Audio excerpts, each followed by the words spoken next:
നാടാകെ തിരഞ്ഞെടുപ്പ് ചൂടിലേക്ക് കടന്നതോടെ പ്രചാരണങ്ങളുടെ തിരക്കുകളിലാണ് പാർട്ടി പ്രവർത്തകർ.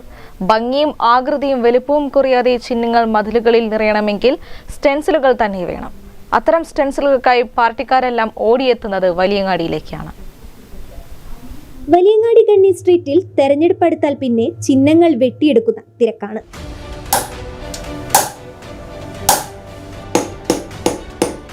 കോഴിക്കോട് വലിയങ്ങാടിയിലെ ഗണ്ണി സ്ട്രീറ്റിലെത്തിയാൽ കാണാം സ്ഥാനാർത്ഥികളുടെ ചിഹ്നങ്ങൾ വരയ്ക്കാനായി തയ്യാറാക്കിയ സ്റ്റെൻസിലുകൾ.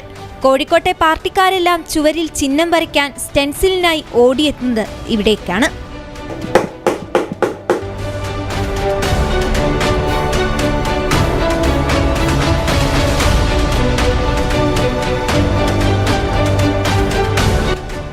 ഓരോ പാർട്ടിക്കാർക്കും ആവശ്യമായ വലിപ്പത്തിലും ആകൃതിയിലും ഭംഗിയിലുമാണ് സ്റ്റെൻസിലുകൾ നിർമ്മിച്ചു നൽകുന്നത്. തകര ഷീറ്റിൽ കൊത്തിയെടുക്കുന്ന ഒരൊറ്റ രൂപത്തിൽ പിറക്കുന്നത് അനേകായിരം ചിഹ്നങ്ങളാണ്. കൈച്ചിഹ്നാണ് ഏറ്റവും കൂടുതൽ പണിയുള്ളത്. അത് സ്കെച്ച് വരക്കാനും അതേപോലെ തന്നെ കൊത്തിയെടുക്കാനും ഏറ്റവും കൂടുതൽ പണിയുള്ളത്. അതിൻ്റെ ശേഷം കുറഞ്ഞ പണി ഉള്ളതാണ് താമര. ഇത് രണ്ടിൻ്റെയും 3% താഴെ വരുള്ളൂ ചുറ്റിക അരിവാൾ നക്ഷത്രം. വലിപ്പത്തിനനുസരിച്ചാണ് നിരക്ക് നിശ്ചയിക്കുന്നത്. ആവശ്യക്കാർക്ക് മണിക്കൂറുകൾക്കുള്ളിൽ തന്നെ ചിഹ്നം കൊത്തിയെടുത്ത് നൽകും. ഇന്നേക്കാളും കൂടുതൽ എടുത്ത ആള് ഷമീറാണ്. ഷമീറിന്റെ കൈക്കാണ് ഈ സ്ഥാപനം വന്നത്. മൂലാണ്ട് മരണപ്പെട്ടതിന്റെ ശേഷം എന്നാണ് ഈ പണി റെഗുലറായിട്ട് വന്നിട്ടുണ്ട്. ഇതിൻ്റെ ഈ മെഷീൻ വർക്ക് ഇപ്പോൾ എൻ്റെ ഓർമ്മയിൽ കൊറോണൻ്റെ 1-2 വർഷം മുന്നാണ് ഇതിൻ്റെ യഥാർത്ഥ മെഷീൻ വർക്ക് വന്നത്. എൻ്റെ ഓർമ്മയിൽ ഇപ്പോൾ കൃത്യമായിട്ട് എനിക്ക് അതിൻ്റെ കൊല്ലകണക്കൊന്നും പറയാൻ പറ്റില്ല. പിന്നെ മെഷീൻ വർക്ക് വന്നിട്ടുണ്ടെങ്കിലും കൂടിയിട്ട് നമ്മളെ ജോലിക്ക് ഒരു കുഴപ്പം കൊണ്ടില്ല. ഓരോ ഫോളാണ് ഇഷ്ടംപോലെ പണി കിടക്കുന്നത്.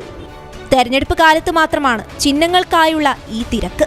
ചിഹ്നങ്ങൾ എന്ന് പറഞ്ഞിട്ടുണ്ടെങ്കിൽ ഇലക്ഷൻ്റെ സമയത്ത് മാത്രമേ നമ്മൾ കൂടുതൽ വർക്ക് വരുള്ളൂ.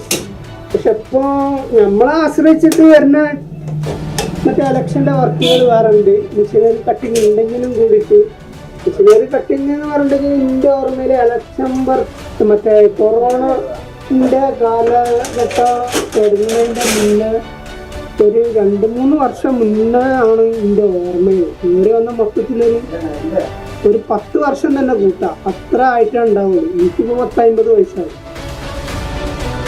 ചിഹ്നങ്ങൾക്ക് പുറമെ അടയ്ക്കാണെന്ന് തിട്ടപ്പെടുത്താനായി ആദ്യകാലങ്ങളിലെ ഉപയോഗിച്ചു വരുന്ന അച്ചുകളും ഇവിടെ നിർമ്മിച്ചെടുക്കുന്നുണ്ട്. ഇതൊക്കെ അടക്കകളാണ്. അടക്ക തരിക്കണ തരിപ്പുകളാണ്. കൊച്ചറാസ്, ലിണ്ട, ഉള്ളി, വച്ചറാസ്, ഇങ്ങനെ ഓരോ പേരുകൾ, വ്യത്യസ്തമായിട്ടുള്ള പേരുകൾ ഈ അടക്കട്ടുണ്ട്. ഇത് ജീനി തായച്ചാടി.